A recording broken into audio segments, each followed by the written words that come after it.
L'une des plus grandes confusions lors d'un parcours d'éveil spirituel est notre place en tant qu'être humain dans la grande image de la création. Sommes-nous simplement des enfants de Dieu ou sommes-nous une force beaucoup plus grande qui souffre d'une amnésie spirituelle? Cela soulève la question de savoir où exactement les âmes qui incarnent une forme humaine se situent actuellement dans la création. Souvent, nous adoptons une mentalité de soit l'un, soit l'autre pour essayer de comprendre des concepts plus vastes de la réalité, mais cela peut entraver notre évolution spirituelle si nous restons bloqués dans un paradigme qui ne nous mène pas à de nouvelles révélations. C'est pourquoi certaines personnes croient simplement qu'elles sont des enfants de Dieu ou de l'univers, ce qui limite leur évolution spirituelle. En réalité, nous sommes plus que cela. Nous avons vécu des âges où nous devions adopter cette densité et cette amnésie spirituelle pour accéder à certaines expériences. Ces croyances sont encore présentes en nous, mais elles ne représentent pas toute la vérité de notre être. Nous devons nous permettre d'accéder à des plans de vérité plus élevés pour progresser dans notre évolution spirituelle. Nous sommes à la fois une partie de l'ensemble et l'ensemble lui-même. Cette réalité est un hologramme où la quatrième dimension projette la troisième densité. Chaque densité, y compris la quatrième, se projette holographiquement l'une dans l'autre pour former cet univers. Un hologramme contient toutes les informations de l'ensemble dans chaque partie. Ainsi, nous ne sommes pas simplement une partie de l'ensemble, mais nous sommes l'ensemble lui-même, expérimenté sous une forme unique. Cette logique fractale s'étend à tous les aspects de notre réalité, y compris notre anatomie. Par exemple, nous pouvons lire les organes et les méridiens du corps à partir de nos paumes, de nos oreilles ou même de nos gencives. Chaque partie du tout contient toutes les informations. Certaines personnes utilisent la nature holographique de notre réalité pour réduire l'âme, la planète et notre conscience en de simples suites de codes, en une simple mathématique froide. Cela réduit la création en un acte artificiel, une expérience sans signification. Cependant, cela ne peut pas percevoir l'étincelle créatrice inhérente à l'âme et à la création. Avec cette perspective, la réalité devient simplement un acte artificiel dépourvu de sens, alors qu'en réalité, il existe une véritable créativité. La réalité et la conscience ne sont pas en conflit avec la sentience, l'âme ou l'esprit. Elles sont une co-création holistique entre l'esprit et la conscience, entre la pensée et l'être. Elles sont la manifestation de l'amour inconditionnel. La nature fractale de la réalité est exprimée par l'axiome hermétique comme en haut, ainsi en bas, qui montre la loi de la correspondance, c'est-à-dire que ce qui se trouve en bas, la fractale de ce qui se trouve en haut, correspond directement et reflète la nature de ce qui est reflété en haut, et ainsi de suite. Prendre conscience que nous sommes à la fois une partie et le tout en même temps nous aide à rectifier et à concilier les paradoxes qui découlent de notre besoin de choisir une mentalité soit l'un, soit l'autre par rapport aux états de conscience inférieurs à ce niveau de vérité.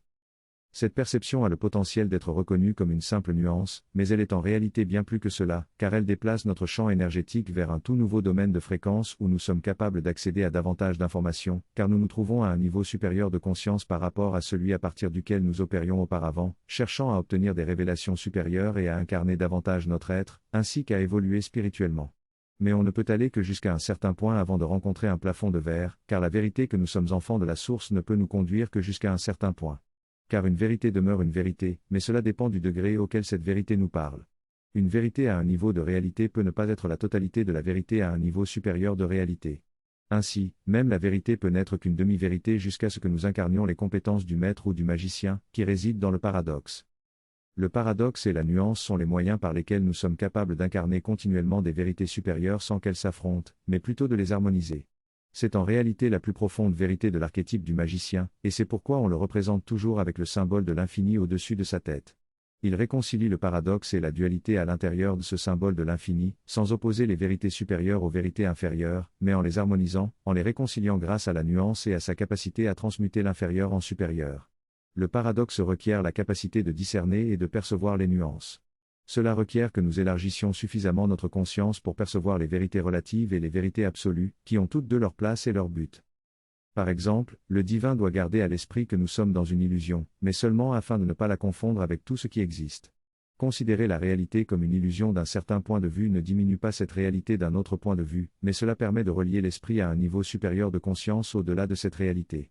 Cependant, si nous considérions la réalité comme rien de plus qu'une illusion dans notre forme humaine, cette même vérité serait utilisée de manière nuisible pour nier et rejeter la réalité de notre monde intérieur et extérieur. Le paradoxe nous permet de sortir de tout le conditionnement que nous avons subi dans la matrice. La matrice elle-même est réconciliée en tant qu'émanation sacrée qui nous projette dans la matière. L'alchimie se produit non seulement dans nos vies individuelles et microcosmiques, mais aussi à un niveau macrocosmique, car même la source est en train de traverser cet aspect je et nous, l'aspect individuel par rapport à l'ensemble, en harmonisant et en réconciliant l'ego avec le soi supérieur, l'observateur et l'observé, la création et le créateur. Lorsque nous comprenons que même la source est en constante évolution plutôt que de simplement être des extensions vivant une existence imparfaite où il y a un plafond de verre dans une existence parfaite, c'est une dualité. Lorsque nous parvenons à rectifier la dualité dans sa forme supérieure et élevée, qui est le paradoxe, nous sommes en mesure d'être situés dans un multivers devenir, en constante évolution et croissance, plutôt que d'être déjà créés.